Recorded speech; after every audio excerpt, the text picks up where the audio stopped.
ಓಂ ಶಾಂತಿ. ಓಂ ಶಾಂತಿ. ಇಂದಿನ ಜ್ಞಾನಮಂಥನಕ್ಕೆ ಸ್ವಾಗತ. ನಾವೆಲ್ಲರೂ ಒಂದು ರೀತಿಯಲ್ಲಿ ರೈಲ್ವೆ ನಿಲ್ದಾಣದ ಕಾಯುವಿಕೆ ಕೊಠಡಿಯಲ್ಲಿ ಇದ್ದೀವಿ ಅಂತ ಯಾವಾಗ್ಲಾದ್ರೂ ಅನ್ಸಿದ್ಯಾ? ಓಂ ಶಾಂತಿ. ಕಾಯುವಿಕೆ ಕೊಠಡಿ ಬಹಳ ಸೂಕ್ತವಾದ ಉದಾಹರಣೆ ಇದು. ಹೌದಲ್ವಾ? ರೈಲು ಬರಲು ಸ್ವಲ್ಪ ತಡವಾಗ್ತಿದೆ ಅನ್ನೋ ಒಂದೇ ಕಾರಣಕ್ಕೆ ನಾವು ಆ ಕೊಠಡಿಯನ್ನೇ ನಮ್ಮ ಶಾಶ್ವತ ಮನೆ ಅಂತ ಅಂದ್ಕೊಂಡ್ಬಿಟ್ಟಿದೀವಿ. ಆ ಕೊಠಡಿಯನ್ನ ಅಲಂಕರಿಸೋಕ್ ಶುರು ಮಾಡಿದೀವಿ. ಅಲ್ಲೇ ಇರೋ ಕುರ್ಚಿಗಳಿಗಾಗಿ ಇತರರೊಡನೆ ಜಗಳ ಆಡ್ತಾ ಇದೀವಿ ಮತ್ತು ಯಾವುದಾದ್ರೂ ಒಂದು ಕುರ್ಚಿ ಮುರಿದು ಹೋದ್ರೆ ಕಣ್ಣೀರು ಕೂಡ ಹಾಕ್ತೀವಿ. ಖಂಡಿತ. ವಿಪರ್ಯಾಸ ಏನಂದ್ರೆ ನಮ್ಮ ಅಸಲಿ ಪ್ರಯಾಣ, ನಮ್ಮ ನಿಜವಾದ ಮನೆ ಎಲ್ಲವನ್ನೂ ನಾವು ಸಂಪೂರ್ಣವಾಗಿ ಮರ್ತ್ಬಿಟ್ಟಿದೀವಿ. ನಿಜ. ವಾಸ್ತವದಲ್ಲಿ ಈ ಭೌತಿಕ ಪ್ರಪಂಚವೆಂಬ ಕಾಯುವಿಕೆ ಕೊಠಡಿಯನ್ನ, ವಿಶೇಷವಾದಿ ಈ ಪಾಂಚಭೌತಿಕ ದೇಹವನ್ನೇ ನಾವು ನಮ್ಮ ಶಾಶ್ವತ ಸ್ವರೂಪ ಅಂತ ನಂಬಿರುವುದನ್ನೇ ದೇಹಾಭಿಮಾನ ಅಂತ ಕರೆಯೋದು. ನಾವು ಈ ದೇಹವನ್ನ ನಡೆಸುವ ಚೈತನ್ಯ ಶಕ್ತಿಯನ್ನೋ ಮೂಲ ಸತ್ಯವನ್ನೇ ಮರ್ತೋಗಿದ್ದೀವಿ. ಅದೇ ನೋಡಿ, ಈ ಭ್ರಮೆಯೆಂಬ ನಿದ್ದೆಯಿಂದ ನಮ್ಮನ್ನ ಎಚ್ಚರಿಸಲೆಂದೇ ಸ್ವಯಂ ಜ್ಞಾನಸಾಗರ ಬಂದಿದ್ದಾರೆ. ಇಂದಿನ ಮಹಾವಾಕ್ಯಗಳು ಹೀಗಿವೆ: ಮಧುರ ಮಕ್ಕಳೇ, ಕಾಲರ ಕಾಲ ತಂದೆಯು ನಿಮ್ಗೆ ಕಾಲದ ಮೇಲೆ ಜಯವನ್ನು ಪ್ರಾಪ್ತಿ ಮಾಡಿಸಲು ಬಂದಿದ್ದಾರೆ. ಮನ್ಮನಾಭಾವದ ಮಂತ್ರದಿಂದಲೇ ನೀವು ಕಾಲ ಅಂದರೆ ಮೃತ್ಯುವಿನ ಮೇಲೆ ಜಯಗಳಿಸುತ್ತೀರಿ. ಇಲ್ಲಿ ಗಮನಿಸಬೇಕಾದ ಅತಿ ಮುಖ್ಯವಾದ ಅಂಶ ಅಂದ್ರೆ ಈ ಕಾಲದ ಮೇಲಿನ ಜಯ. ಲೌಕಿಕ ಜಗತ್ತಿನಲ್ಲಿ ಮನುಷ್ಯರಿಗೆ ಅತಿದೊಡ್ಡ ಭಯ ಅಂದ್ರೆ ಅದು ಸಾವಿನ ಭಯ. ಸಮಯ ಮುಗಿದು ಹೋಗ್ತಿದೆ ಅನ್ನೋ ಆತಂಕ ಅಲ್ವಾ? ಹೌದು, ಪ್ರತಿಯೊಬ್ಬರಿಗೂ ಆ ಭಯ ಇದ್ದೇ ಇರುತ್ತೆ. ಆದ್ರೆ ಶಿವಬಾಬಾ ವಿವರಿಸ್ತಾರೆ, ಮನ್ಮನಾಭವ ಅನ್ನೋ ಸ್ಥಿತಿ ನಮ್ಮನ್ನ ಸಮಯದ ಮಿತಿಯಿಂದ ಹೊರತರುತ್ತೆ. ಮನ್ಮನಾಭವ ಅಂದ್ರೆ ನನ್ನ ಮನಸ್ಸನ್ನ ಪರಮಾತ್ಮನಲ್ಲಿ ಲೀನ ಮಾಡುವುದು. ನಮ್ಮ ಗುರುತನ್ನ ಈ ದೇಹದ ಸಮಯದ ಚಕ್ರದಿಂದ ತೆಗೆದು ಶಾಶ್ವತವಾದ ಆತ್ಮದ ಜೊತೆ ಜೋಡಿಸಿದಾಗ ಮೃತ್ಯುವಿನ ಭಯ ತಾನಾಗಿಯೇ ಮಾಯ ಆಗುತ್ತೆ. ಈ ಮಾತನ್ನ ಇಂದಿನ ಪ್ರಶ್ನೆ ಮತ್ತು ಉತ್ತರಗಳು ಮತ್ತಷ್ಟು ಸ್ಪಷ್ಟಪಡಿಸ್ತವೆ. ಪ್ರಶ್ನೆ ಹೀಗಿದೆ: ಆತ್ಮೀಕ ತಂದೆಯು ನೀವು ಆತ್ಮೀಕ ಯಾತ್ರಿಕರಿಗೆ ಯಾವ ಒಂದು ವಿಶೇಷ ಶಿಕ್ಷಣವನ್ನು ಕೊಡುತ್ತಾರೆ? ಉತ್ತರ: ಹೇ ಆತ್ಮಿಕ ಯಾತ್ರಿಕರೇ, ನೀವು ದೇಹಾಭಿಮಾನವನ್ನು ಬಿಟ್ಟು ದೇಹಿ ಅಭಿಮಾನಿಯಾಗಿರಿ. ರಾವಣನು ಅರ್ಧ ಕಲ್ಪದಿಂದ ನಿಮ್ಮನ್ನು ದೇಹಾಭಿಮಾನಿಗಳನ್ನಾಗಿ ಮಾಡಿದನು. ಈಗ ಆತ್ಮಾಭಿಮಾನಿಯಾಗಿರಿ. ಈ ಆತ್ಮಿಕ ಜ್ಞಾನವನ್ನು ಪರಮಾತ್ಮನೇ ನಿಮ್ಗೆ ಕೊಡುತ್ತಾರೆ, ಮತ್ಯಾರೂ ಕೊಡಲು ಸಾಧ್ಯವಿಲ್ಲ. ಬಾಬಾ ನೀಡಿರುವ ಈ ಉತ್ತರದಲ್ಲಿ ಒಂದು ಬಹಳ ಆಳವಾದ ರಹಸ್ಯ ಅಡಗಿದೆ ನೋಡಿ. ರಾವಣನು ಅರ್ಧಕಲ್ಪದಿಂದ ನಮ್ಮನ್ನ ದೇಹಾಭಿಮಾನಿಗಳನ್ನಾಗಿ ಮಾಡುದನು ಅಂತ ಬಾಬಾ ಹೇಳ್ತಾರೆ. ಅರ್ಧಕಲ್ಪ ಅಂದ್ರೆ ಬರೋಬ್ಬರಿ 63 ಜನ್ಮಗಳು ಅಲ್ವಾ? ಖಂಡಿತ. 63 ಜನ್ಮಗಳಿಂದ ನಾವು ಕೇವಲ ನಾನು ಈ ದೇಹ ಅನ್ನೋ ಅಭ್ಯಾಸವನ್ನೇ ಮಾಡ್ತಾ ಬಂದಿದ್ದೀವಿ. ಈ ದೀರ್ಘಕಾಲದ ಹಳೆಯ ಸಂಸ್ಕಾರ ಎಷ್ಟೊಂದು ಆಳವಾಗಿ ಬೇರೂರಿದೆ ಅಂದ್ರೆ ನಾವು ಅನುಭವಿಸುವ ಪ್ರತಿಯೊಂದು ಒತ್ತಡ, ಕೋಪ ಮತ್ತು ಅತೃಪ್ತಿಗೆ ಈ ದೇಹಾಭಿಮಾನವೇ ನೇರ ಕಾರಣ ಆಗಿದೆ. ಆದ್ರೆ ಇಲ್ಲೊಂದು ಪ್ರಶ್ನೆ ಬರುತ್ತೆ: 63 ಜನ್ಮಗಳ ಈ ಸಂಸ್ಕಾರವನ್ನ ನಾವು ಈಗ ಈ ಒಂದೇ ಜನ್ಮದಲ್ಲಿ, ಅದು ಕೇವಲ ಕೆಲವೇ ವರ್ಷಗಳಲ್ಲಿ ಬದಲಾಯಿಸಲು ಹೇಗೆ ಸಾಧ್ಯ? ಇದು ಖಂಡಿತ ಸಾಧ್ಯ. ಯಾಕಂದ್ರೆ ಈಗ ನಮ್ಗೆ ಸ್ವಯಂ ಜ್ಞಾನಸಾಗರನಾದ ತಂದೆಯ ಮಾರ್ಗದರ್ಶನ ಸಿಗ್ತಾ ಇದೆ. ನಾವು 63 ಜನ್ಮಗಳಲ್ಲಿ ಕತ್ತಲೆಯಲ್ಲಿದ್ವಿ ನಿಜ. ಆದ್ರೆ ಒಂದು ಕೋಣೆಯಲ್ಲಿ ಸಾವಿರಾರು ವರ್ಷಗಳ ಕಾಲ ಕತ್ತಲೆ ಇದ್ರೂ ಒಂದು ಸಣ್ಣ ದೀಪ ಹಚ್ಚಿದ ತಕ್ಷಣ ಆ ಕತ್ತಲೆ ಓಡಿ ಹೋಗುತ್ತಲ್ವಾ? ಬಿಲ್ಕುಲ್. ಪರಮಾತ್ಮನು ನೀಡುವ ಈ ಆತ್ಮಿಕ ಜ್ಞಾನವೇ ಆ ದೀಪ. ನಾನು ಕೇವಲ ಒಂದು ಹುದ್ದೆ, ಬ್ಯಾಂಕ್ ಖಾತೆ ಅಥವಾ ಸಂಬಂಧಗಳ ಗುಚ್ಛ ಅಲ್ಲ, ಬದಲಾಗಿ ಒಂದು ಶುದ್ಧ ಚೈತನ್ಯ ಶಕ್ತಿ ಅಂತ ಅರಿತಾಗ ಆಂತರಿಕ ಶಾಂತಿಯ ಮೂಲವೇ ತೆರೆದುಕೊಳ್ಳುತ್ತೆ. ಇದನ್ನೇ ಬಾಬಾ ದೇಹಿ ಅಭಿಮಾನಿ ಸ್ಥಿತಿ ಅನ್ನೋದು. ಇದೇ ಜ್ಞಾನದ ಆಧಾರದಲ್ಲಿ ಬಾಬಾ ಇಬ್ಬರು ತಂದೆಯರ ಕುರಿತು ಒಂದು ಗಹನವಾದ ವಿಚಾರವನ್ನ ತಿಳಿಸ್ತಾರೆ. ಲೌಕಿಕ ಜಗತ್ತಿನಲ್ಲಿ ನಮ್ಗೆ ಇಬ್ರು ತಂದೆಯರಿರ್ತಾರಲ್ವಾ? ಒಬ್ರು ಈ ದೇಹವನ್ನ ನೀಡಿದ ಲೌಕಿಕ ತಂದೆ, ಮತ್ತೊಬ್ರು ನಾವು ದುಃಖ ಬಂದಾಗ ಹೇ ಭಗವಂತ, ಹೇ ತಂದೆ ಅಂತ ಕರೆಯುವ ಪಾರಲೌಕಿಕ ತಂದೆ. ಹೌದು. ಇಲ್ಲಿ ಆಸ್ತಿಯ ವ್ಯತ್ಯಾಸವನ್ನ ನಾವು ಗಮನಿಸಬೇಕು. ಲೌಕಿಕ ತಂದೆಯಿಂದ ಸಿಗುವ ಆಸ್ತಿ ಕೇವಲ ಒಂದು ಜನ್ಮಕ್ಕೆ ಮಾತ್ರ ಸೀಮಿತ ಆಗಿರುತ್ತೆ. ಅದು ಹದ್ದಿನ ಅಂದ್ರೆ ಮಿತಿಯ ಆಸ್ತಿ. ಲೌಕಿಕ ಜೀವನದಲ್ಲಿ ಆಸ್ತಿಗಾಗಿ ಎಷ್ಟೆಲ್ಲ ಕಲಹ ಆಗುತ್ತೆ ಅನ್ನೋದು ನಮ್ಗೆ ಗೊತ್ತೇ ಇದೆ. ನಿಜ. ನ್ಯಾಯಾಲಯದ ಮೆಟ್ಟಿಲು ಏರೋದು ಮಾಮೂಲಿಯಾಗ್ಬಿಟ್ಟಿದೆ. ಆದರೆ ಪರಮಧಾಮದಿಂದ ಬರುವ ನಿರಾಕಾರ ತಂದೆ ಶಿವಬಾಬಾ ನಮಗೆ ನೀಡುವ ಆಸ್ತಿ ಬೇಹದ್ದಿನದ್ದು. ಅಂದರೆ 21 ಜನ್ಮಗಳ ಕಾಲ ಯಾವುದೇ ಅಡೆತಡೆ ಇಲ್ಲದೆ ಸುಖ, ಶಾಂತಿ ಮತ್ತು ಪವಿತ್ರತೆಯ ಆಸ್ತಿಯನ್ನ ಅವರು ನಮ್ಗೆ ಕೊಡ್ತಾರೆ. ಅಬ್ಬಾ, ಎಂತಹ ಶ್ರೇಷ್ಠ ಆಸ್ತಿ! ಆದ್ರೆ ಭಕ್ತಿ ಮಾರ್ಗದಲ್ಲಿ ನಾವು ಬಾಲ್ಯದಿಂದಲೂ ಒಂದು ಮಾತು ಕೇಳ್ತಾ ಬಂದಿದ್ದೀವಿ: ಕಣಕಣದಲ್ಲೂ ದೇವರಿದ್ದಾನೆ, ಬೆಕ್ಕು ನಾಯಿ ಎಲ್ಲದರಲ್ಲೂ ಪರಮಾತ್ಮನಿದ್ದಾನೆ ಅಂತ. ಆದರೆ ಬಾಬಾ ಭಗವಂತನು ಸರ್ವವ್ಯಾಪಿ ಅಲ್ಲ ಅಂತಾರೆ.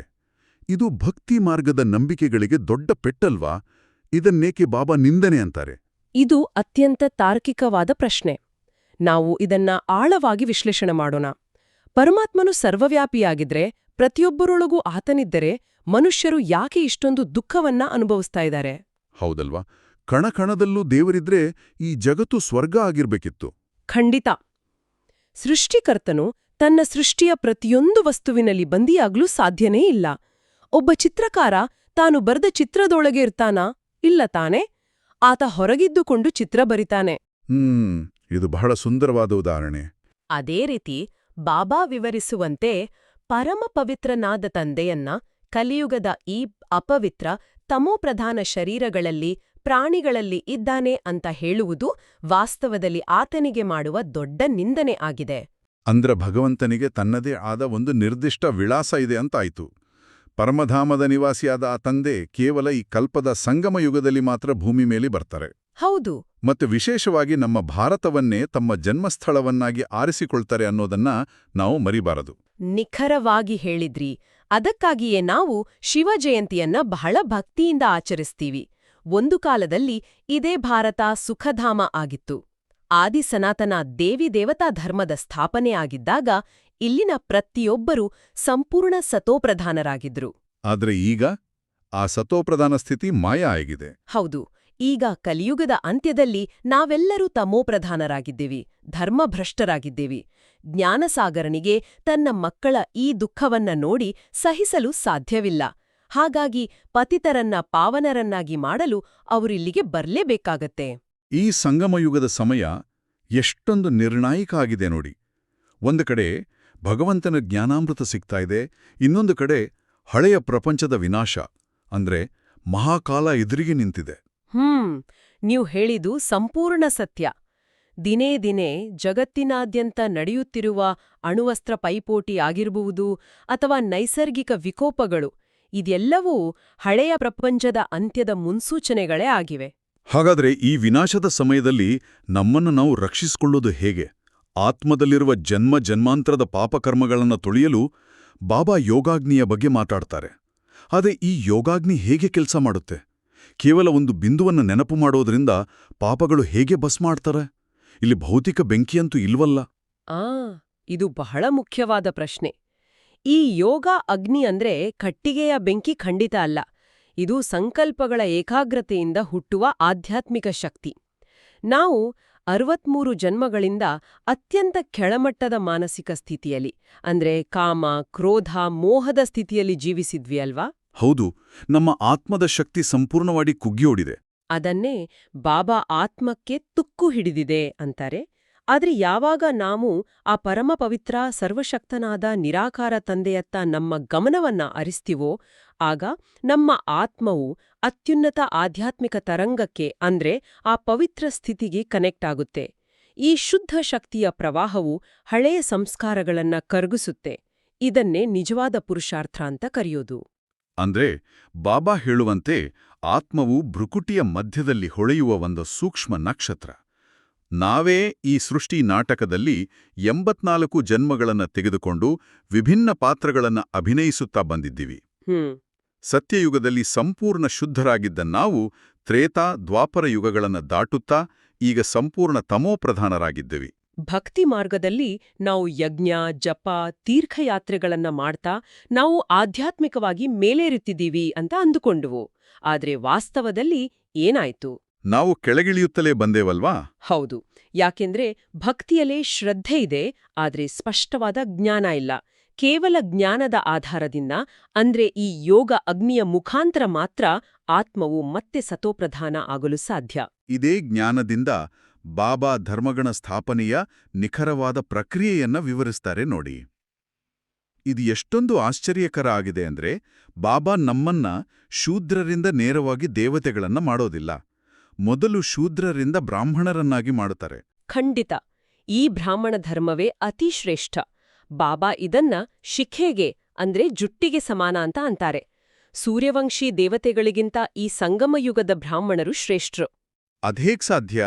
ದೇವತೆಗಳೇ ಉನ್ನತರು ಅಲ್ವಾ? ದೇವತೆಗಳು ಪವಿತ್ರರು ನಿಜ. ಆದ್ರೆ ದೇವತೆಗಳಿಗೆ ತಾವು ದೇವತೆಗಳು ಅನ್ನೋ ಅರಿವಿರುತ್ತೆ ವಿನಃ ಅವರಿಗೆ ಪರಮಾತ್ಮನ ಜ್ಞಾನ ಇರೋದಿಲ್ಲ. ಆದ್ರೆ ಬ್ರಾಹ್ಮಣರಾದ ನಾವು ಸ್ವಯಂ ಭಗವಂತನೊಂದಿಗೆ ನೇರ ಸಂಬಂಧ ಹೊಂದಿದ್ದೇವೆ. ಈ ಆದಿಸನಾತನ ದೇವೀದೇವತಾ ಧರ್ಮವನ್ನ ಕೇವಲ ನಿರಾಕಾರ ಶಿವನಿಂದ ಮಾತ್ರ ಸ್ಥಾಪಿಸಲು ಸಾಧ್ಯ. ಇಲ್ಲೊಂದು ದೊಡ್ಡ ತಿರುವಿದೆ. ಭಕ್ತಿ ಮಾರ್ಗದಲ್ಲಿ ಗೀತೆಯ ಭಗವಂತ ಕೃಷ್ಣ ಅಂತಲೇ ನಾವೆಲ್ಲ ನಂಬಿದ್ದೀವಿ. ಆದ್ರೆ ಬಾಬಾ ಸ್ಪಷ್ಟಪಡಿಸ್ತಾರೆ, ಗೀತೆಯ ಭಗವಂತ ಕೃಷ್ಣನಲ್ಲ, ಬದಲಾಗಿ ನಿರಾಕಾರ ಶಿವತಂದೆ ಅಂತ. ಹೊಸಬರಿಗಿದು ಸ್ವಲ್ಪ ಆಶ್ಚರ್ಯ ತರಬಹುದಲ್ವಾ? ಆಶ್ಚರ್ಯ ಆಗುವುದೂ ಸಹಜ.